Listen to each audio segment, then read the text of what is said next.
आज जो हमारी मीटिंग थी इसमें हमने बहुत डिटेल में चर्चा की। जो हमने 4 कमेटियां बनाई गई हैं, चारों कमेटीज़ के माध्यम से जो रिपोर्ट्स उन कमेटियों की, उसमें क्या क्या प्रोग्रेस है, कहाँ हमारे पास कहीं कठिनाई आ रही है, दिक्कत आ रही है, उसकी भी जानकारियाँ ली। और मैं इस बात को कह सकता हूँ कि जहाँ मामले हिमाचल प्रदेश में कोविड के हर दिन बढ़ रहे हैं और डेथ भी बढ़ रही है, उसमें दो राय नहीं है, लेकिन उसके अनुरूप हमारी तैयारियां भी बहुत तेज़ गति से उसमें हिमाचल प्रदेश में चली हुई हैं। मैं ये कहना चाहूँगा कि अभी जो हमारे पास जो बेड कैपेसिटी जो 3080 के लगभग है ये इसमें, और उसमें जो है जो ऑक्सीजनेटेड जो बेड है हमारे पास 2515 के लगभग है, और उसमें एक साइजेबल इंक्रीज़ की है हमने। और अभी ये भी मैं कहना चाहता हूँ कि 1100 बेड जो है विद इन फ्यू डेज, एक हफ्ते के अंदर अंदर जो है वो जो प्रोसेस चल रहा है हमारा नए बनाने का, नई जगह, तो वो भी हमारे पास अवेलेबल हो जाएंगे। दूसरी बात मैं ये भी कहना चाहूँगा कि ऑक्सीजन के हमारे 2 प्लांट जो है हमने उसमें शुरू कर दिया, अपने चंबा भी शुरू कर दिया, हमीरपुर में शुरू कर दिया, और एक्सपेक्टेड है 3-4 दिन के अंदर अंदर हमारे नाहन में भी जो PSA प्लांट हमारा शुरू हो जाएगा, जिसके कारण ऑक्सीजन का भी अवेलेबिलिटी हमारे पास और बेहतर होगी।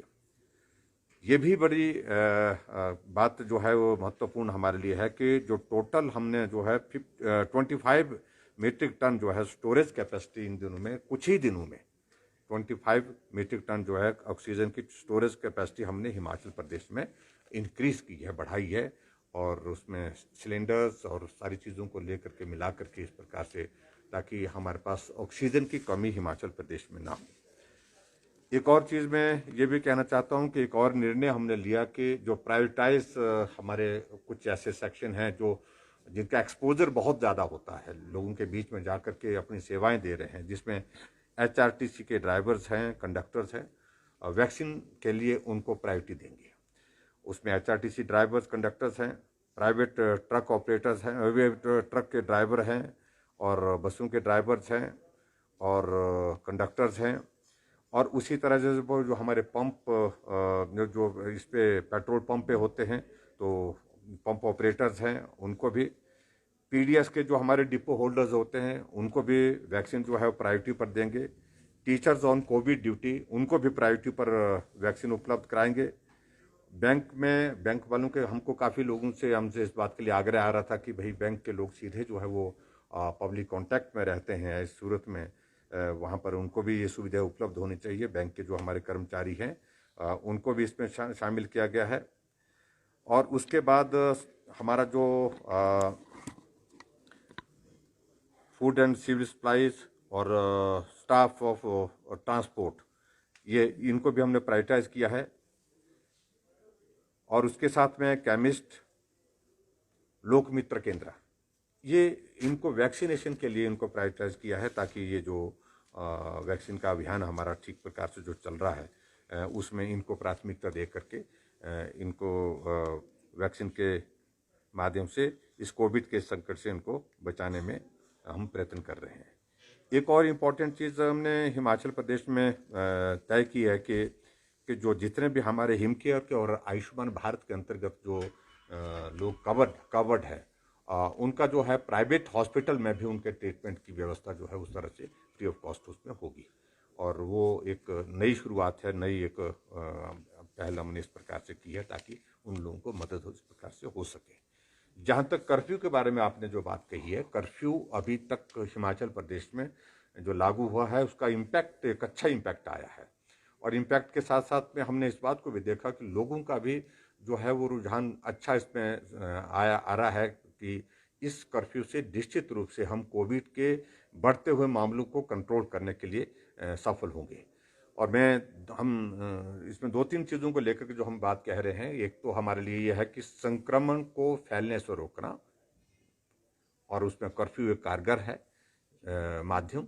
और दूसरा, संक्रमण रोकने के साथ साथ में जो लोग इन्फेक्ट हो गए हैं, जो संक्रमित हो गए हैं, उनका ट्रीटमेंट, चाहे वो होम आइसोलेशन है और चाहे होम आइसोलेशन के अतिरिक्त जो है वो हमारा दूसरा हॉस्पिटल में जो ट्रीटमेंट चल रहा है, ट्रीटमेंट उनका चल रहा है, वहाँ पर उनके लिए व्यवस्था करने की बात है।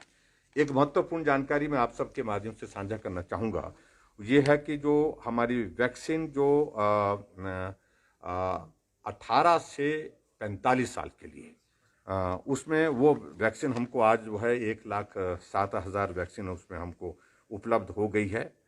और उसका रजिस्ट्रेशन का प्रोसेस मैंने आपको बताया था कि उसका शुरू हो चुका था कुछ दिन से पहले से। और 17 तारीख से हम इस वैक्सीन की शुरुआत कर रहे हैं और 15 तारीख तक हम इसकी सारी मॉडलिटीज तय कर रहे हैं कि किस तरह से फेस्ड मैनर में जिस प्रकार से इसको प्लान करेंगे, हम उसका पूरा शेड्यूल जारी करेंगे ताकि किसी को असुविधा ना हो। लेकिन इसमें फर्स्ट कम फर्स्ट सर्व ये हमने सुनिश्चित किया है। जिन लोगों का रजिस्ट्रेशन पहले हुआ है उनको जो है वो वैक्सीन दी जाएगी और उसका एक मैकेनिज्म डेवलप करने के लिए हम कोशिश की है कि उसमें जिन लोगों को वैक्सीन के लिए मैसेज आएगा वो आएगा। अदरवाइज उसको एक साथ क्राउड की शेप में इसको मैनेज करने के लिए कठिनाई आएगी। उस सूरत में इस प्रकार से रहेगा कि जिनका रजिस्ट्रेशन हुआ है फर्स्ट कम फर्स्ट सर्व मैंने पहले कह दिया, और उसके बाद वहाँ जिसको मैसेज आएगा वो जो है वो जो हमारा सेंटर होगा, वैक्सीन सेंटर होगा, वहाँ पर आकर के वैक्सीन कर सकते हैं। सर जो वैक्सीन इनको लगानी है तो क्या प्रायोरिटाइज इसमें किए जाएंगे सर लोग, या जैसे रजिस्ट्रेशन हुआ है नहीं पोर्टल में उसी हिसाब से?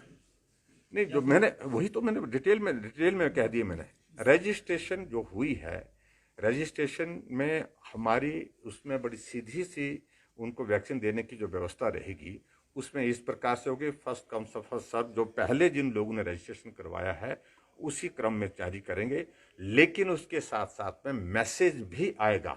मैसेज आएगा और मैसेज आएगा तो उसके अनुसार वो वहाँ पर उपलब्ध हों, उस दिन आए वैक्सीन करने के लिए जिसको मैसेज आएगा। सर, आज अंतर्राष्ट्रीय नर्स दिवस भी मनाया गया, सर इस बारे में कुछ कहना चाहेंगे? मैं अंतर्राष्ट्रीय नर्स दिवस के इस पर बहुत बहुत शुभकामनाएं देता हूं। और कोविड के संकट में हमारी बहनें जो है बहुत अच्छा काम कर रही हैं, नर्सेज बहुत बड़ा एक योगदान दे रही हैं लोगों के जीवन को बचाने के लिए। संकट में अपने जीवन को भी संकट में डाल करके उनको बहुत बधाई देता हूं, उनको शुभकामनाएं देता हूं और उनके काम को साधुवाद देता हूं। सर, प्रदेश में मौत के आंकड़े बढ़ रहे हैं, मॉर्टेलिटी रेट ज़्यादा बढ़ गया है और पॉजिटिविटी भी ज़्यादा है, क्या सर इसको लेकर भी कोई मंथन हुआ? देखिए, इस बात को लेकर के हमको मान करके चलना पड़ेगा। दूसरे प्रदेशों में भी मोर और लेस ऐसी सिचुएशन है, लेकिन हिमाचल प्रदेश में पिछली बार भी जो पीक जो है वो देर से आया था, जबकि दूसरे जगह दूसरे रीजन में हमारे देश में पीक होकर के नीचे जा रहा था